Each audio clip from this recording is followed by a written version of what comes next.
Good morning. Hi, Phil McPhail here with United Country Lifestyle Properties in Maine. Have you been searching for an escape property, maybe a place to put your RV on or build a small cabin in the woods, maybe a self-sufficient homestead, or maybe just a base of operations for all kinds of outdoor recreation? Well, if any of those uses appeal to you, stick around. We're going to take a look at a 22-acre property here in the town of Brownville. It's got a couple of amazing water features, some nice trees on it, a good access road, and more. Be sure you stick around. Later in the video, we're going to check out 3 water features on this property. Alder Brook being behind me, a nice beaver pond, and a little secret tributary that's not even shown on many maps that runs into Alder Brook. So come along with me. We're going to go check out this property together today. Before we jump on the land, I want to tell you the location that we're at here today. We're on a road called Smith Road in the small town of Brownville, Maine. Brownville is a town of about 1,100 people in the southeast corner of Piscataquis County.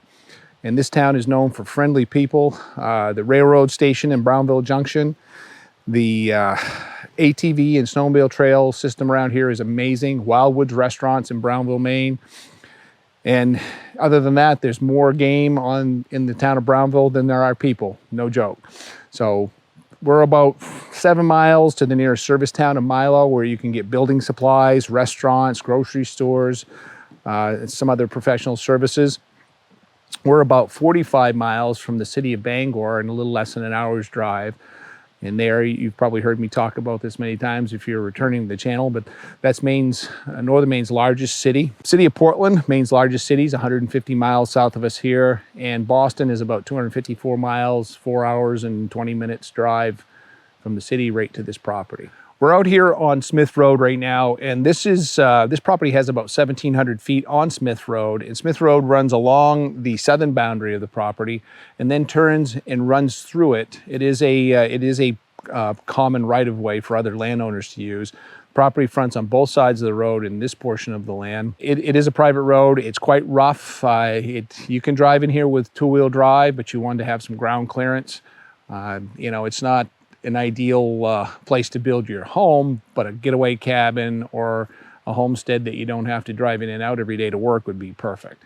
Hey, over here in Brownville, before I forget to tell you, if you're wondering what the cell service is like here, I've got 3 to 4 bars in most places and 5G hookup through my local service provider. We've walked in on the northern end of the property now, heading towards one of the water features on the property. I want to stop and talk about the timber that we're seeing here. This is various age forest, uneven age forest, which is kind of nice. We have some mature trees like this balsam fir next to me. We see quite a bit of red maple in here, white birch, yellow birch, poplars. Seen a few cherries actually in here this morning. So it's a nice mix of different types of species, anywhere from probably 10 or 15-year-old trees to 75 to 100. Hey, we're getting close to one of the riparian features, Beaver Pond I told you about. We're going to look at that next. But before we get to the Beaver Pond, I wanted to talk about the topography and the land a little bit more. We've got elevations on site ranging from about 450 to 500 feet above sea level. It's kind of a nice level lot for the most part. It does have some steep slopes near the waters. The soils on this, according to NRCS website, is Danforth Masardis Peachum Association. And what that is, it's a mixture of different types of soil in this area. Some of them very excessively drained, some of them poorly drained, and everything else is in between that. The soil here tends to be very deep, but extremely rocky. What does that all mean to you folks? Well, this kind of soil is great for growing trees. It's good for wildlife habitat. It could possibly be cleared and used for limited grazing, maybe some moderate grazing in certain areas where we've seen a little more level land, less rocks. But this is not farmland. So that's what it really means to you. If you're looking for a place you can come up, clear the trees and do some farming, keep looking. This isn't the one. Well, I've arrived at the first of a series of beaver dams and a nice little beaver pond out here. This is the unnamed tributary where it kind of starts up in here in some small beaver ponds and flows down through the property and right straight across. We'll zoom in on that.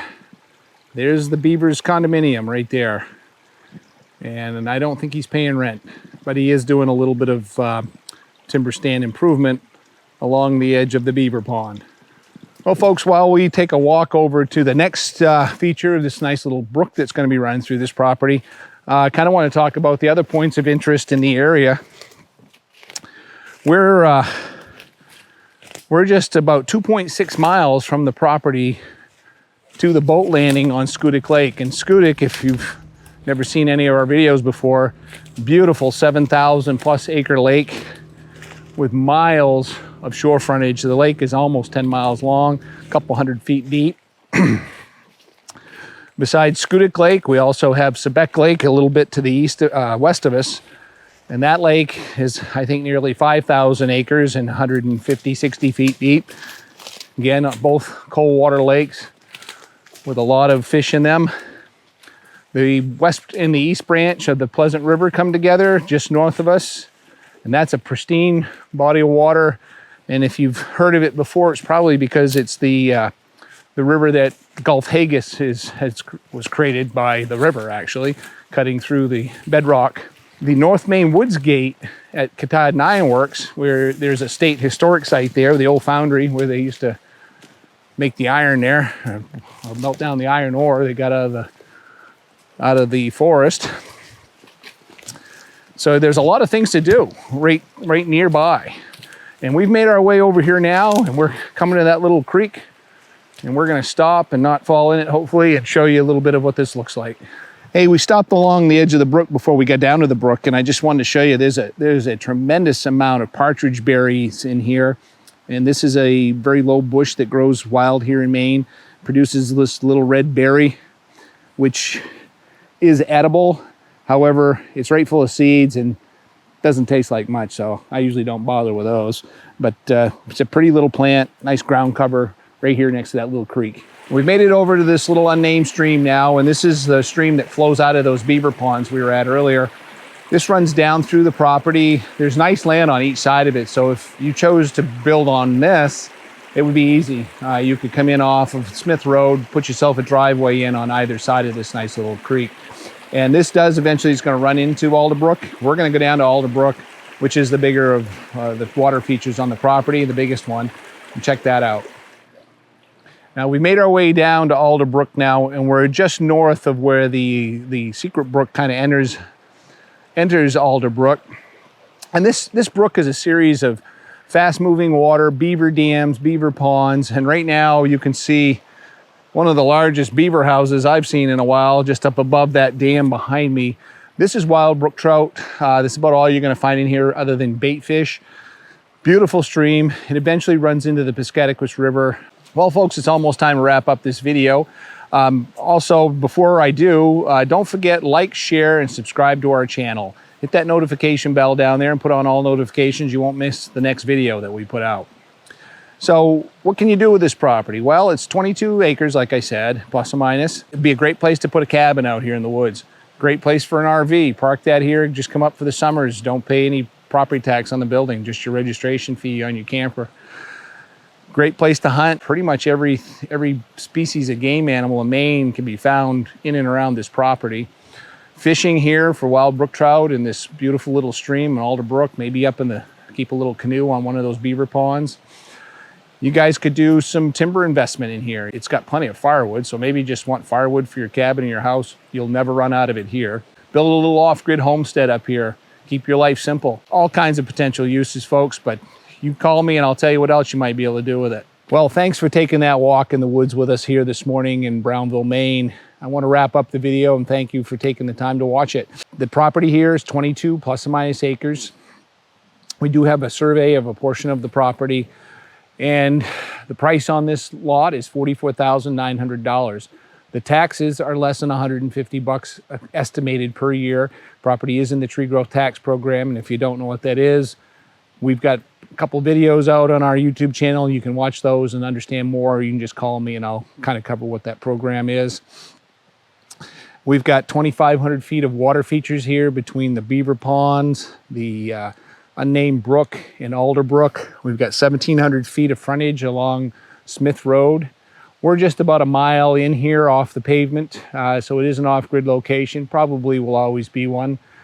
I don't know what else I can tell you, folks. Beautiful property, nice price. Under 50,000 is getting pretty hard to find anything in that price range nowadays. Give me a call, 800-286-6164. Ask for Phil. Come on up and we'll take a look at this together. Sometimes I think the beavers are trying to kill people, leaving those little punji sticks sticking up, impale us.